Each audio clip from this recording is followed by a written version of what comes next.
You want to be loved for who you are. Who you are is an expression of the most authentic you.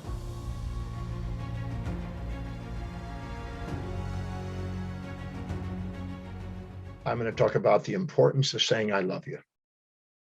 For many, many years now, for 30 something years, I have been teaching a program called the Breakthrough Experience. And in that Breakthrough Experience, I ask a simple question. If you had only 24 hours to live, what would you do with your life? And for many years, I would ask people that question and have them write down what they actually would do. And consistently, in every country in the world that I've presented this, people write down they would go to the individuals that have contributed to the life, usually family members or closest to people, and say, thank you, I love you. And then I would ask them, I said, since you don't know when your last 24 hours is, what are you waiting for? You know, I think every human being wants to be loved and appreciated for who they are. And I don't think of anybody that I know of that doesn't appreciate being told I love you. When it's really sincerely and really meant from the heart, it means a lot. You want to be loved from the people that you've contributed your life to and people that contribute their life to you. And you want to love yourself. So what's interesting is what stops that? What is it that makes us not do that or be afraid to do that or whatever? And that's some judgments. It was Empedocles, the Greek philosopher, who said that there's love and strife in the universe. He said those are the two forces of the universe. One's integrative love, one's disintegrative strife. One is where we have an unconditional love and we're just present with somebody. And the other is when we're judging somebody. I always said from many of my seminars that at the level of the essence of the soul, the state of unconditional love, nothing's missing. We have fulfillment. At the level of the existence of the senses, things appear to be missing when we judge. And the things that appear to be missing that makes us judge is when we're too proud or too humble to admit what we see in others inside ourselves. If we look up to somebody and minimize ourselves and are too humble to admit what we see in them inside us, we'll play small and build them up. And we'll have a disowned part. We won't see eye to eye with reflective awareness. We'll minimize ourselves, exaggerate them, and disown that part. And therefore, there's an emptiness, an unfulfillment. And if we exaggerate ourselves and look down on somebody and resent them and puff ourselves up, we're too proud to admit what we see in them inside us. Again, a disowned part. Anytime we're too proud or too humble to admit what we see in others inside us, we have disowned parts. And those are voids of unfulfillment. You cannot judge without having unfulfillment. But the moment you ask a new set of questions, whatever I perceive in them that I look up to or down on, where do I display that behavior? And own that, and own the parts that are disowned, where nothing's missing. And you embrace your hero and your villain, the things you like and dislike. Embrace all parts of yourself. Because if you're trying to get rid of half of yourself, how are you going to love yourself? But embrace all parts of yourself. You now feel fulfilled. And when you have a balanced orientation and you're eye to eye with somebody and you're not looking down on them or looking up at them, but looking across them, you have a caring relationship made out of love. I've defined love as the synthesis and synchronicity of opposites. So when we're too humble or too proud to admit what we see in others inside us, we disown the parts.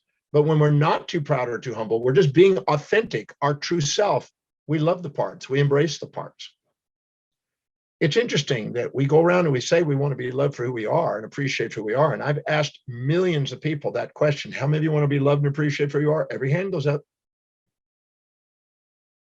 Yet how are you going to be loved for who you are if you're not being who you are? Whenever you're exaggerating yourself and looking down on somebody or minimizing yourself and looking up at somebody, you're not being yourself. You're too proud or too humble, and you've got disowned parts. And those disowned parts keep you from having intimacy. Intimacy is a perfect reflective awareness that whatever you see in others, you see in you. You own all your parts, and you're in an unconditional love state. You're now at the level of the soul, the authentic you, if you will, the inspired you. What's interesting, you know, I rarely ever do presentation without talking about values. You have a hierarchy of values, a set of priorities you live your life by. Things are most important to least important. Whenever you're living by the highest priorities, the most important values, the thing that's really important to you in your life, your blood glucose and oxygen goes into the forebrain, wakes up the executive center, and allows you to be objective. And objectivity means neutral, non-subjectively biased with judgment. And in that state, you have the highest probability of actually being loving and grateful. In fact, the executive center is also called the gratitude center. So every moment you live by highest priorities, the highest priority actions in life, you increase the probability of having more love in yourself. You're more resilient and adaptable, more graced, more grateful, and you're more likely to say, I love you to not only yourself, but to others. But if you're puffing yourself up with pride and you're down with shame and you got disowned parts, and you then go into the lower value systems, you go into your amygdala, you're going to avoid pain and seek pleasure, you go into judgment, you go into survival, not thrival. And in the survival mode, you're not likely to be saying, I love you. You're going to be likely to want to change you relative to others, which is futile, or changing you to others or others to you. See, when you look down on people, you want them to be more like you. When you look up to people, you want to be more like them. And anytime you're trying to be somebody other than yourself or trying to get others to be somebody other than themselves, you have futility and you have ingratitude, because that's why you want change. When you're grateful and you feel love in your heart, there's nothing to fix, nothing to change, nothing's missing. You're present with people. And that's magical. That's where the magic in life is. So giving yourself permission to actually be present and inspired by what's really important to you in your life is crucial. So what's interesting is going through there and asking yourself a new set of questions. If I meet somebody, what exactly is it that I admire about them?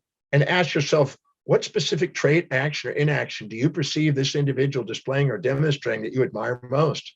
Or if you resent them, what specific trait, action, or inaction do you perceive this individual displaying or demonstrating that you resent most? And first identify what it is that you think they have that you're too humble or too proud to admit you have. Then ask the question, go to a moment where and when you perceive yourself displaying or demonstrating that same or similar specific trait, action, or inaction that you admired or despised in them, and own that and look at where you've done it, when you've done it, who you've done it to, who perceives you that way, and own those traits. In my program, The Breakthrough Experience, where I teach the Demartini method, which those are two of the questions that we ask in it, I teach people how to be able to love and appreciate themselves, how to love and appreciate others, and how to do what they love and love what they do. So they're inspired by their life, living by priority and doing something extraordinary with their life, contributing resiliently, adaptively with objectivity, not subjective biases. It's the subjective biases of survival that makes us go into the amygdala, which allows us to sit there and judge for immediate, quick responses, because we're in survival and threat. We're not in love. And Empedocles knew that love versus strife. And we're in strife when we're living by lower values. We're in love when we're doing what we love and loving what we do, what's highest on our priority. So that's why I take the time to make sure I go through and identify what's really, really, really, really important. On my website, there's a value determination, Demartini value determination. If you haven't taken the time to go through there and do that, go and do the value determination process. Assess what it is that's really demonstrated in your life it's important to you. Start living by the highest priority actions so you can have more resilience and objectivity and more adaptability, and where you're more likely to be able to appreciate the people around you and yourself. You know, when you do the highest priority things and feel like you had a powerful day where you're on top of the world and you got everything done that was really important, you're way more loving when you come home. But when you feel like you're putting out fires and doing everything that is coming down at you from the outside because you haven't mastered from within the priorities for the day and haven't stuck to the priorities, you automatically feel like a bear when you come home, and you'll download it and you'll have more strife. So that's why values are important. That's why going and learning the Demartini method and the breakthrough experience is so important, to help you have more appreciation, love in your life. And one thing that's interesting is if you can see your spouse or your mate or your partner or your kids or people at work or social friends, if you can't see what they're dedicated to, what's their highest value, what's most important in life, how does it help you fulfill what's important to you? You're going to want to fix them and change them. And if you can't see what you're dedicated to is going to help them fulfill what they want in life, and you're looking and putting up on a pedestal, you're going to want to change you. And anytime you're wanting to change them or change you, you have that futility and every time you want to just appreciate them and love them for who they are, you have utility. and you have reflective awareness, and you have intimacy. And true intimacy and true reflective awareness is very, very powerful in your expression of the mastery of life. So give yourself permission to do something extraordinary by paying close attention to what you value and what other people value most. Do the value determination process to make the links, and come to the breakthrough experience to make sure that you actually know how to dissolve the emotional baggage, see with reflective awareness, and own what you see in others. You know, it was Plato that said that all learning is recollection. You're recollecting the disowned parts in your life and re-owning them and realizing at the level of soul, nothing's missing in you. I'm so inspired by the idea that people can actually change their life by changing their priorities and changing their reflections. The quality of your life is based on the quality of the questions you ask in life. If you ask amazing questions, how specifically is whatever's happening in your life helping you fulfill what your highest value is, you're going to have more love and appreciation in life. And just think about it. If you did that and actually sat down and lived by priority and did the reflective experience by asking, where do you do what you see in them? You won't be sitting there judging them. You'll be, instead of pointing your finger at them, you'll be realizing that there are three pointing back at you. It's you. In fact, we found out in psychology that we only resent things in other people that remind us of things we feel ashamed of that we're too proud to admit we have. And we only admire things in other people that we're too humble to admit we have, but we actually have, but we're too humble to admit it. So there's nothing out there in the outer world that you can see out there that you can't see inside you. I went many years ago through an Oxford dictionary, and I went through 4,628 different individual traits that a human being can display. And I found every one of them in my life. When I realized that I had everything I see in other people, the buttons of disowned parts are lessened. The reason why we have buttons when people do things that hook us for pleasures or pains and impulses and instincts and put us back in our amygdala is because we have disowned parts. We're too proud or too humble to admit we have those things we see in other people. But reflective awareness and owning the parts allows us to have intimacy and love. You want to be loved for who you are. Who you are is an expression of the most authentic you. When you're proud or shamed, you're exaggerating or minimizing, or too proud or too humble to admit what you see in others inside you, you're not going to be yourself. You're not going to have love for yourself. You're going to be too busy judging and being in strife instead, and emptiness instead of fulfillment. Again, at the level of the essence of the soul, nothing's missing in you. All your parts are owned. You're the hero and the villain, the saint and the sinner, the virtue and the vice, all in one. I learned a long time ago, I don't need to get rid of any part of myself to love myself, or I don't need to gain some part of myself. Many times you think there's something missing in you, but it's not. It's in a form you haven't honored. That's why in the breakthrough experience, I show people how to discover where that is so they're not missing things. Because if you're coming from a state of lack instead of abundance of your own love for yourself, then you're going to see the world in a sense as something you need to fix and change all the time instead of something to love. So there's nothing harmful in saying, thank you, I love you. Again, if you had only 24 hours to live, you get past the trivial judgments and you get on to what's really priority. And that is, thank you, I love you. And when you do, you end up having a pretty tremendous response. When you actually go up to people, in the breakthrough experience, I've taken thousands, literally hundreds of thousands of people through the process of the Demartini method, and haven't gone in there and own all the traits and level out the playing field and ask questions that are reflective in nature. And there's tears of gratitude at the end. There's authenticity at the end. There's presence at the end. And there's power. And I'm a firm believer that if we go in and do what we love and love what we do every day and do it with the people that we love, we have a more fulfilling life than if we're sitting there taking the time judging. Anytime you compare your current reality to fantasies about how it should be, you're going to have nightmares as a life. But when you actually love things as they are, they turn into who you love. When you love people for who they are, they turn into who you love. And that includes your children, your family, your spouse, your partner, the people that are social circles, and maybe even the people you work with or customers. So say on a daily basis, thank you, I love you.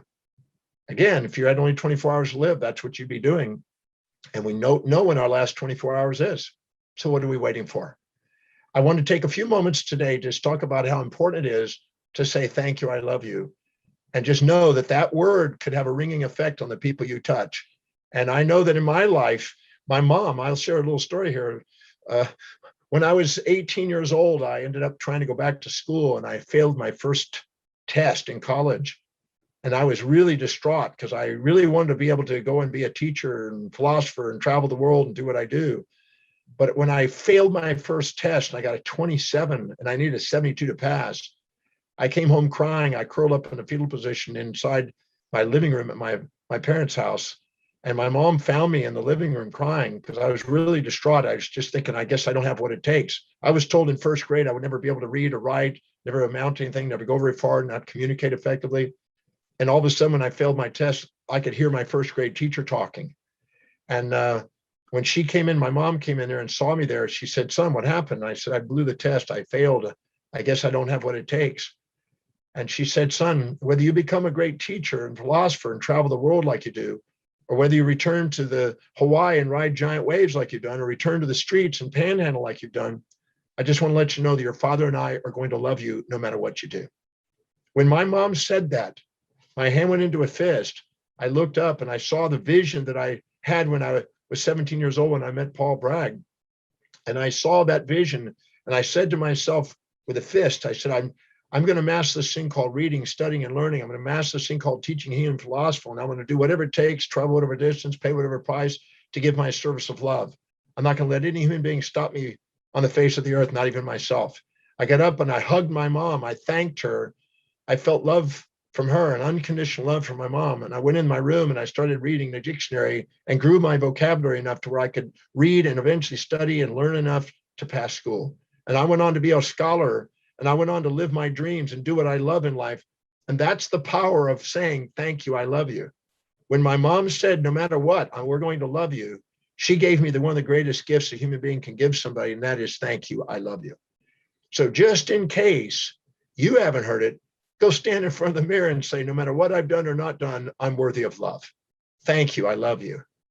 And maybe go home and find somebody that you haven't said that to and think about the people that have contributed to your life. Make a list of them.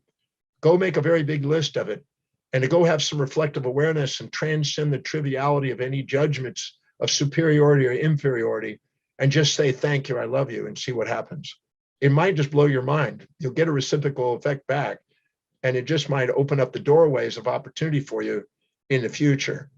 So I just wanted to take a few moments to give you a little bit of a catalyst to say, "I love you" on a daily basis.